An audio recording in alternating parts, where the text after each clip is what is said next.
So we are recording.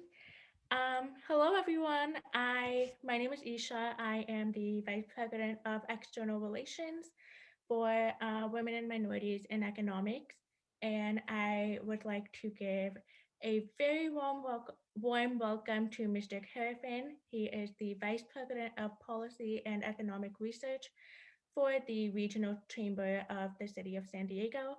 So we're going to be listening to a presentation from him, and we'll have a short Q&A after that. So Mr. Kevin, thank you for being here today. If you want to introduce yourself and take it away. Yeah, absolutely. Thank you so much.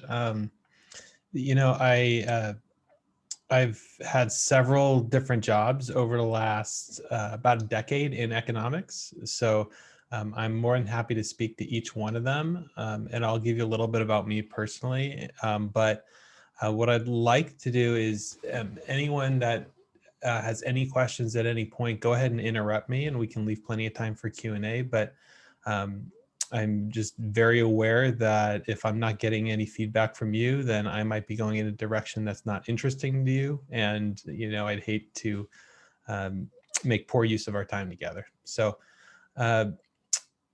uh, let me just tell you a little bit about me to get started. I am from San Diego. I grew up here. I grew up in North Claremont, so pretty close to, actually went to University City High School. So I'm very familiar with where you all probably physically were at one point. Uh, and I and I really appreciate all that the university does for our city. But I grew up in North Claremont, which is not University City. There's, it's on there's a distinction between them in that my neighborhood was, tract homes. They all kind of look the same. It went through ups and downs over just my lifetime. And my parents still live in the house that I grew up in. They were both public servants, and likely in large part because of that, I started my career in public service, and I'm back there now. When my mom worked for the county of San Diego, and I had spent maybe 3 or 4 years, mid high school through a couple of years into college, working at a movie theater.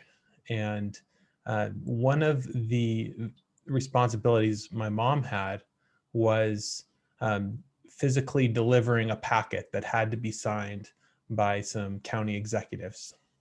So once a month, she would drive downtown and go bring an envelope to someone, and they'd sign, and then she'd walk it over to someone else and they'd sign. And that was just one of the many things she did. Um, and there was one guy who was a bit of a talker and would keep her in his office, 20 minutes just asking about her family and what's interesting to her, and what's going on with her life.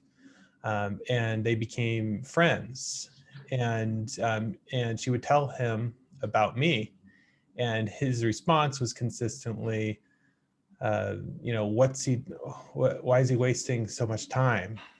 He should be doing something that he finds meaningful. And instead, I was just at the movie theater down the street. Didn't give a lot of thought to where I was working. I was just working there. And the truth is, I really liked it. It was a good job for me in that I was quickly able to be a shift supervisor. So in other words, start understanding management, what that meant.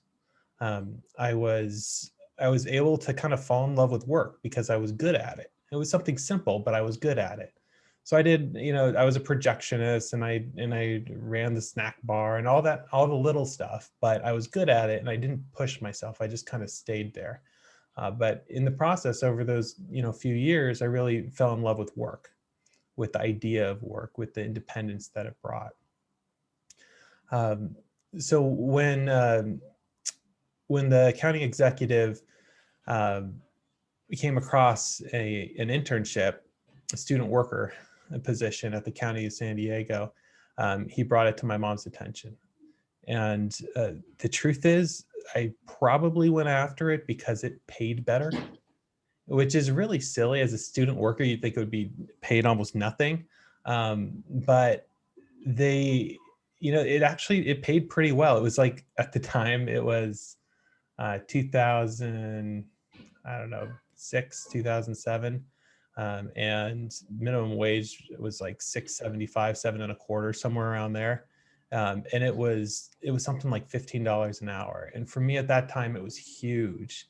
So I went after it and I got it because it wasn't like advertised. They weren't recruiting people for this type of job. It was just whoever applied had a pretty good chance of doing it. So I went in for an informational interview, and we just talked, and he showed me an org chart and asked me, what seemed meaningful to me.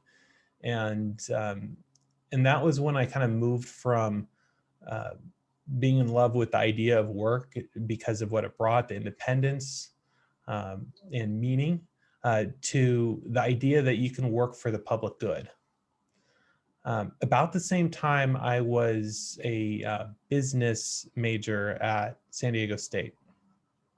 And I did that because it was practical. I thought that made a lot of sense. I always saw myself as a practical person. My brother was studying theater arts at Santa Cruz, and I was at a state school that was much cheaper studying business. It made a lot of practical sense to me at that age.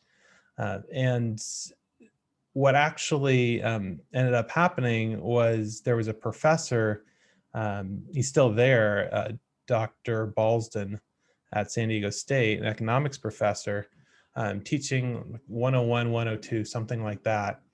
And there was a line he said where he was specifically talking about why business majors should be economics majors, not business majors. And he argued that there is no Nobel Prize in business. And whenever I say that to anyone, they always react like, I think I'm going to win a Nobel Prize. I don't think I'm going to win a Nobel Prize, but it's nice to think that you could be in a discipline that focuses on the public good rather than profit.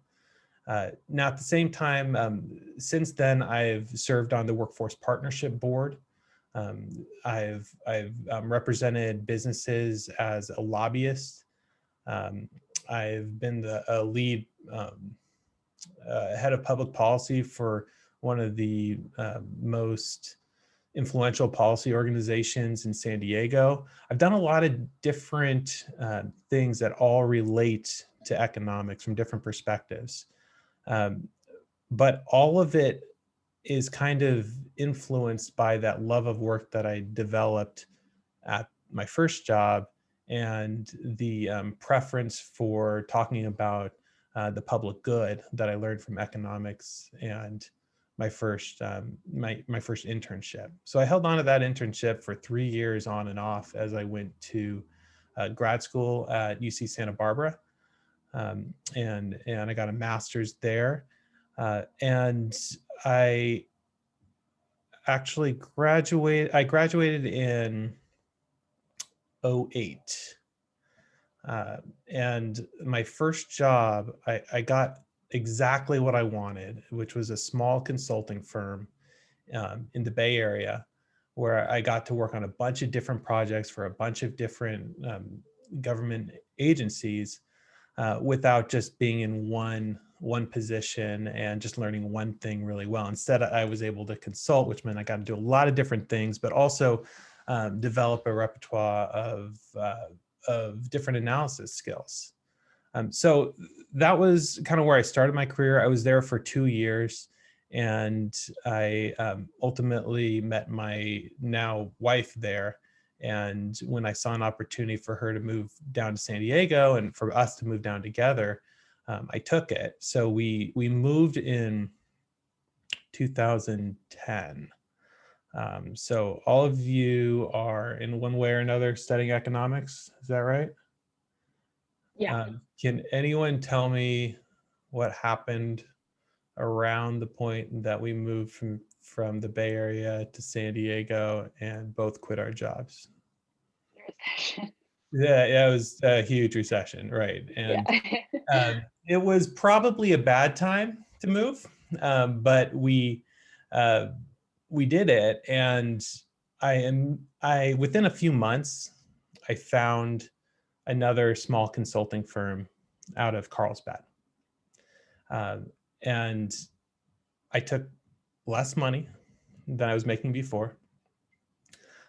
It wasn't quite as aligned with what I wanted to do with my life, but it was similar enough, and there weren't a whole bunch of jobs everywhere. So we did that, and my wife went to grad school at San Diego State for school psychology. She actually was driving up and down from Carlsbad all the way to San Diego State, several times a week for her program. It's a 4-year program. We lived on one salary that was less, and we did it for a long time. So we really didn't make a lot of money for a while, but we didn't really have any responsibilities yet other than the work. So that's what we did. And the time I spent there was short. It was maybe 6 months. It was valuable, but it wasn't a good fit. And I think I kind of knew that from the beginning. So I learned some stuff there that I still use today. But it was a good reason to move on soon after that. So soon after I started, I was back unemployed. It's still recession, effectively the recession at that point. Maybe not technically, but there were not a lot of opportunities. And we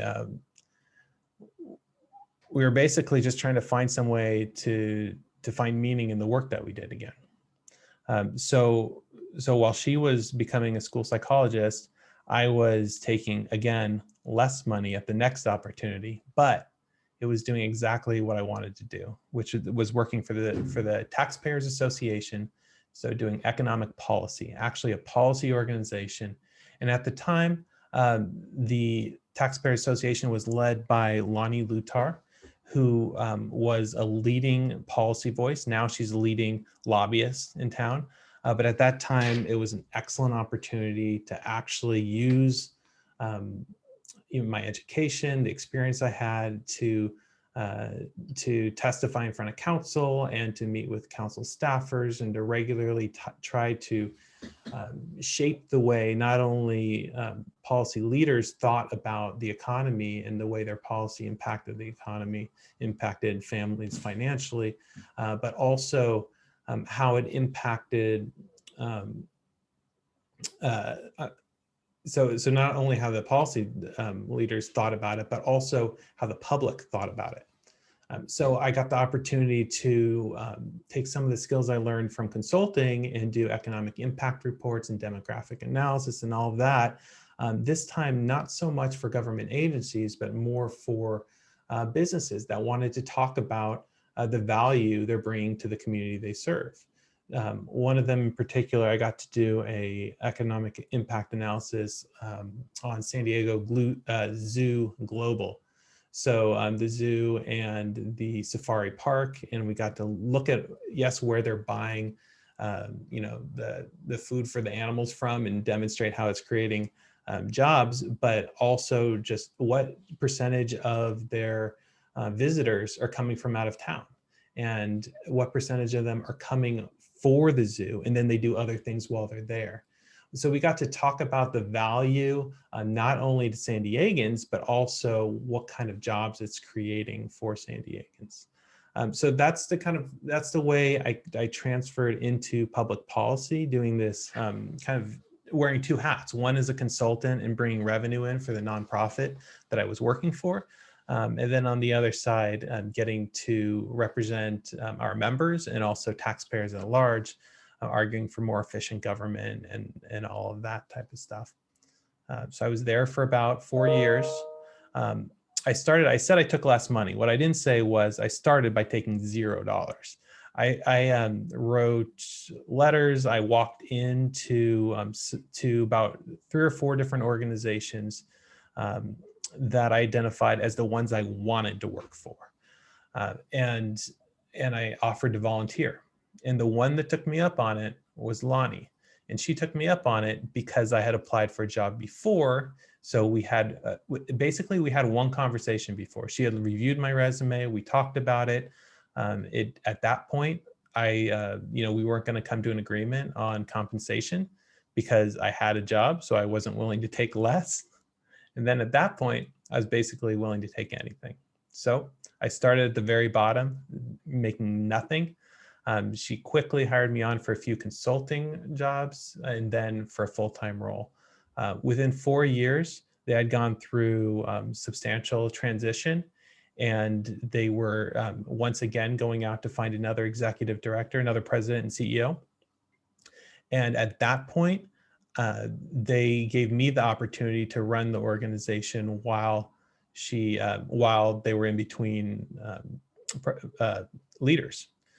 So that was the point at which I finally started doing.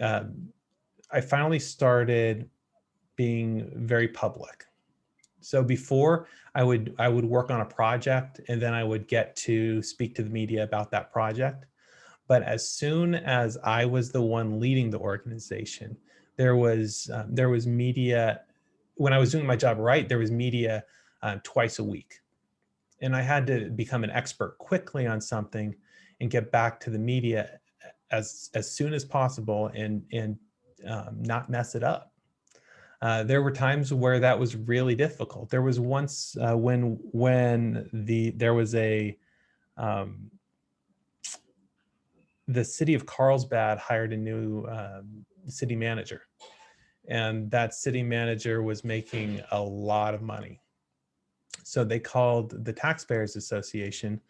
I don't even remember which media source it was. But they called the Taxpayers Association to ask if that was appropriate, that a public servant be making that much money. And my response, because of my economics background, was, well, they're not just competing with other cities, they're competing with other organizations in the private sector. We can't really take the salary of this one executive to mean that it's appropriate or not appropriate without understanding the information. The executives of organizations that size in the private sector are making substantially more than that. Half of my members, so the way nonprofits work is this is a large board, about 55 business leaders, taxpayers, advocates that all meet once a month, and they hire and fire the executive director. They make big budget decisions, but they don't do the day to day. So it was my job to know where they were at and to make sure I was representing the organization appropriately. So they said, about half of them said, "Good job. I'm so happy to hear you say that. That's exactly right." And the other half were just livid because they joined the organization because they thought that the public sector shouldn't be paying that much. They shouldn't be wasting money. It's their dollars. So that was kind of my first lesson in learning that that it's not necessarily my job in that role to just help them understand what's going on, but it was also my job to represent my organization. Because the truth was they didn't call me because they knew me. They called me because I represented an organization. So that was one of my first lessons in understanding that role. After about a year after that, I ran the organization for about a year, the day to day. We did have another executive director, president and CEO that they hired, but that person was very respectful of the work that I had been doing, and allowed me to effectively run the organization day to day. They were definitely very involved in the decision making, but they let me run the organization day to day. So after about a year of doing that, I was offered a role with the Regional Chamber of Commerce. The Regional Chamber was the leading policy organization at that time, arguably, and they hired me because we had done some research together around minimum wage. So we had the opportunity to work together.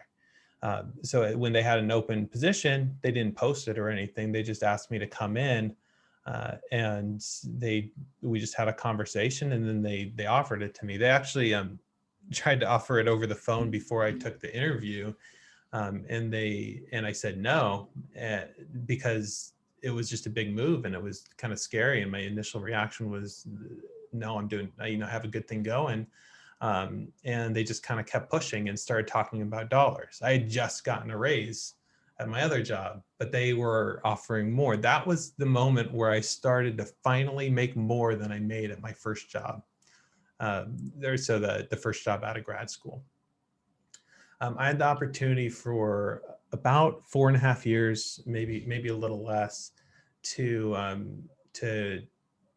get. I was promoted into the role of vice president of public policy and economic research, which I was.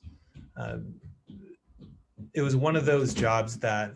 You want to say hi? No. That's my son. You sure? Okay. You can come in and listen, but you can't stand in the doorway. So that organization was one of the very few. I remember I said that I walked into about 5 organizations when I wanted to volunteer. One of those organizations was the Chamber of Commerce, because in my head, I had 5 positions that I wanted, and I didn't necessarily have to have, all of them over my career or them in any particular order, but they were my dream jobs.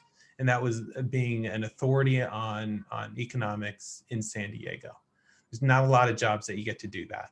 Basically, one of them is the chief economist for the San Diego Regional Chamber of Commerce. I have that written in some notes somewhere about the jobs that I wanted. And I got to, and things just worked out so that I got to sit in that role for a little over 2 years. I got to write research that I wanted to write and convince leaders in San Diego to sponsor that research. I got to advocate. I got to get to develop relationships with city council members and county supervisors, so that I could help shape their understanding of the decisions that they had to make around land use and transportation.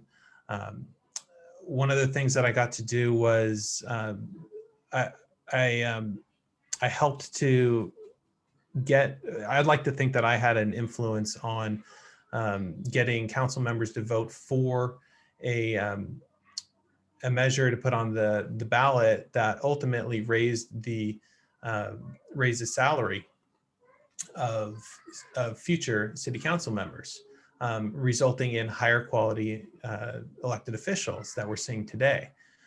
So I got to do a lot of stuff. It was a lot of fun. It was a lot of networking, a lot of relationship building, but then also utilizing all of the research that I had done previously, the work experience and the education.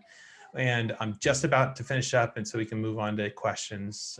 But the last role I had, so that was about 1.5 years ago, where I left the Chamber of Commerce and I joined the city of San Diego. A lot of the people that, I'm going to shut the door, sorry. A lot of the people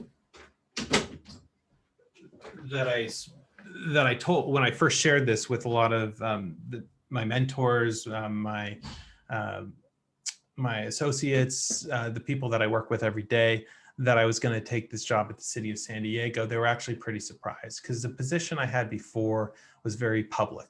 I was on the news a lot. I was going to, I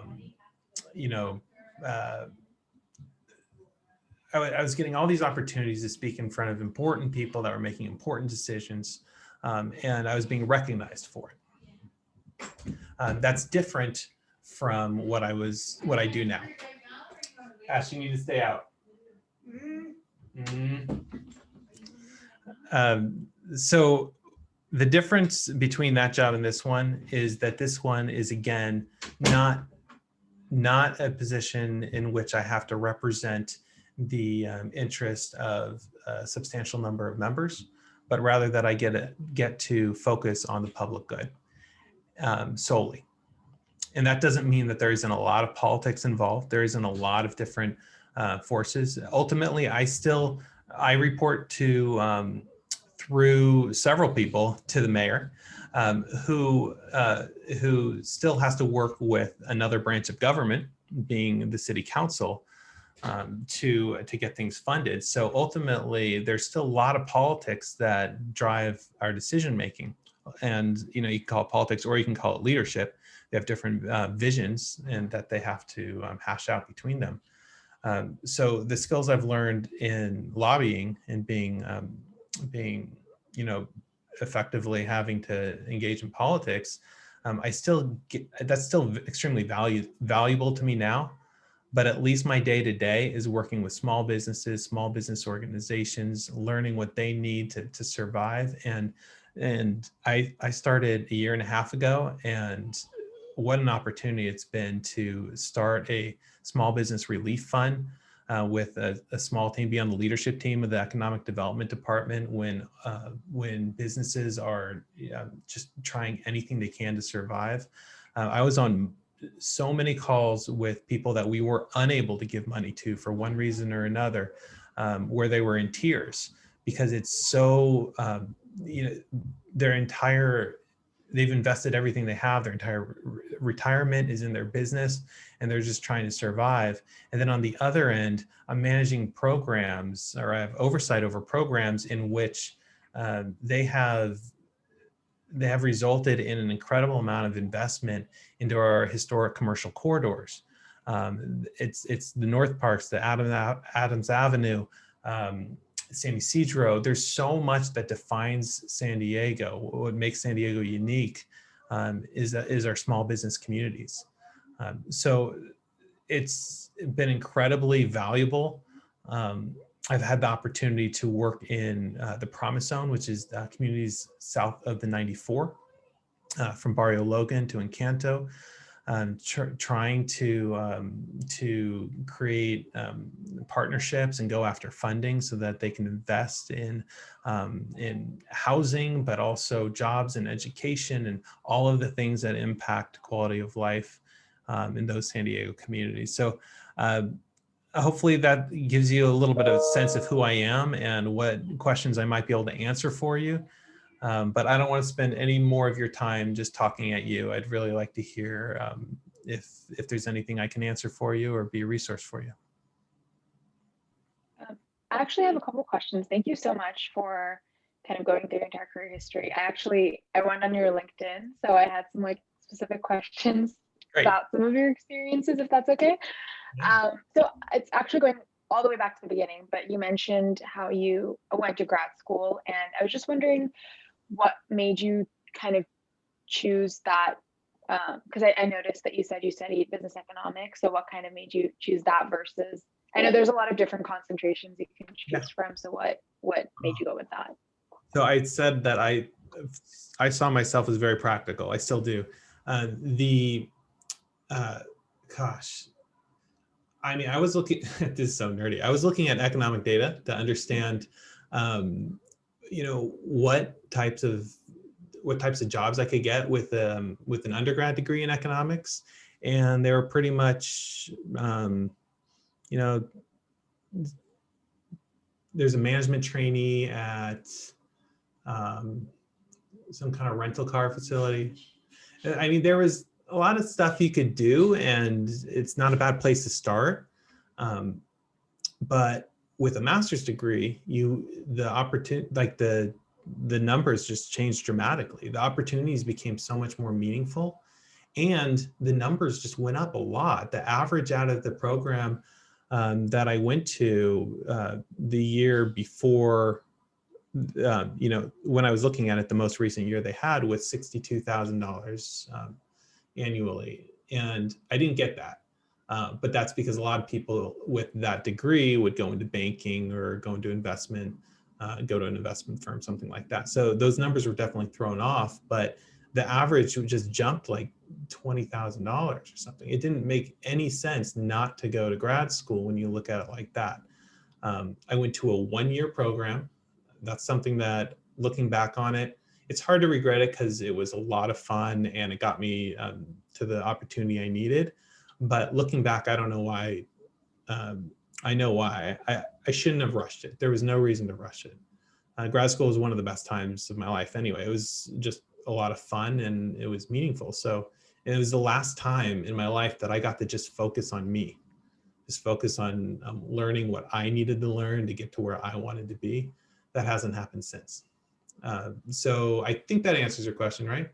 Yeah, yeah. I was just wondering because I wasn't really thinking of going at first, but now with COVID and everything, a lot of people I know have decided to go to grad school. So just kind of been looking at my options as well. And that Yeah. seems like a more interesting concentration than going into like a full econ program because I feel like that's a lot more like, I don't know, theoretical than I'm interested in. So yeah. Yeah, it was more of a practical decision. But again, I think, there were some people in my program that were coming back to school. A lot of them did something, but some of them it was very high paying, but it wasn't maybe what they wanted to define their career. So they used it as an opportunity to change their career a little bit, shift.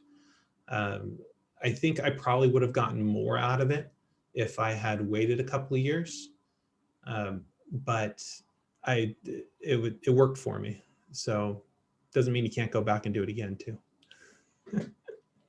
I loved school though, which is I always find myself when I get frustrated at a point in my career where I feel like I'm not moving forward or I don't want to move forward in the same direction, I start thinking about going back to school. But at the end of the day, I remember that it's not going to actually help me to have a PhD in economics unless I want to do something very specific. And the truth is that just means that I don't know what the next step is and I need to figure that out. Yeah. Does anyone else have any questions? Because I have a couple more, but I want to give other people a chance. If not, I can just ask the other question I had, which is, I'm actually a San Diego native as well. I grew up in Rancho Bernardo, so I've been here for a long time. And so I was just wondering, just like, since you started the job at the city kind of not too long before COVID and all of that, just what are some of the changes that you've noticed and how your role has shifted because of everything that's happened since March? Oh man, it completely changed. When I started a year and a half ago. 3 months in, someone left and they needed someone to temporarily take over oversight of the Promise Zone initiative that I mentioned earlier. That's a Obama era designation from the federal government, basically giving a preference point on a lot of federal funding opportunities. So 3 months in, I took the job to oversee business district contracts and the storefront improvement program, everything small business. 3 months in, they stretched me a little thin and they said, do this other full-time job too. So I happily did it because that's why I'm in economics to begin with, right? How do we invest in underserved communities? And that's such a hard, you don't get that opportunity. Just doesn't come around. So I took the opportunity. I loved it. I'm still passionate about it. I still am clinging on to just a little bit of involvement in that. But 3 months into that assignment, the whole world changed. So then within, a couple of weeks, we had gone to council and gotten approval to start the new Small Business Relief Fund. And that took priority. That took maybe 2/3 of the department were stretched to do some kind of work on that. A lot of people doing 100% of their time on it, some people doing 25% of their time on it. I took part of the beauty of the city job was that I got to set my own hours, and I was allowed to start at 7:30 and finish at 4:15. And I was super excited about that. That has not happened. It happened for the first 3 months. And then once we were all home, working from home, I've been working really late hours because my team is working hard and I don't get to tell them to work late hours. I don't get none of that. They're all union represented, right? There are rules about that, and that's for a good reason. But when I see how hard they're working and how they're willing to be flexible without anyone asking, there's just no way that I could turn it off at 4:15. And I'm unclassified, which means that they don't need a reason to get rid of me. So if I'm not putting in all those extra hours when they need it, then there's probably a lot of people that would be happy to do that. So everything changed because when we started, we were in a record long expansion. And then immediately we went from having resources to having no resources. So now all of the grants that we used to give to business organizations, they've all been cut or on the chopping block for next budget cycle, which is starting now. So all of those organizations are all frustrated with us. So I'm the punching bag. That's how things have changed. So is a lot of the money that you deal with, is it more coming from Sacramento, or is it more federal dollars that you kind of have to reallocate? Yeah, so most of it is not federal. The federal stuff for CARES Act. So CARES Act is all the dollars that have funneled from originating with the federal government for COVID relief. All that stuff is federal, but in general, most of the economic development dollars we have either come through community development block grants, CDBG, and those are for very specific programs, typically in low to moderate income areas. And then there's the business expansion and attraction side of the work that we do, and that's the side that I'm in. So most of the dollars I'm working with are not, or with the exception of COVID relief dollars, are not federal. They do some come from the state, but most of it comes from tourism tax, so hotel taxes, sales tax, property tax. Those are the top three sources of revenue for the city. And has anyone noted how well the hotels are doing right now? Right, they're like the convention center is a homeless shelter. So we're not getting those hotel tax dollars. The sales tax dollars are substantially down from where they were, which means that all of our revenue is just, it's not coming in, which means all of those grants and all of those contracts we have, we're not able to continue doing those. Yeah. Those are the only questions I had. If anyone else has anything to add. If not, I guess we could give you 15 minutes back. I just wanted to say, so I'm actually the president of this organization. My name is Johnny. Didn't get to introduce myself earlier, but I really wanted to thank you for coming and speaking to us, because I feel like we have not had someone with so much experience working for the city that we're all living in. And listening to your experiences was genuinely really interesting, especially for me, because I grew up here. So it's kind of fun to hear about all of the kind of stuff that goes on in the background. So thank you so much. You're more than welcome. And if anyone comes up with questions later, or if there's, as you're looking for opportunities, if you do want to reach out for any reason, I'm happy to do that. We really didn't, I shared a lot about me. We didn't really talk a lot about, gosh, there's so much that I would love to talk with you guys about. So I understand, I appreciate, I should say, the focus of your organization, and I've had the privilege of working with so many different groups that have different focuses on different type of diversity and inclusion, and it is clearly to me where our city is shifting, and it's taken several years. I've been talking with all these business leaders for so long, and their understanding of the importance of diversity and inclusion in all of its forms is finally taking place. I really think people are understanding the value of it. And I say value in that there's economic value that is being recognized. Everyone always kind of knew that it was important from maybe an ethical perspective. But I think they're seeing the economic value in it, which is something that I've been arguing for several years. So again, anything I can do to help, please let me know, including helping to make introductions for other speakers. If that's helpful, I'm happy to do that as well.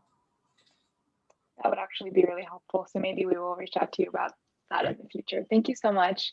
Well, thank you. Thank you. Have a good night.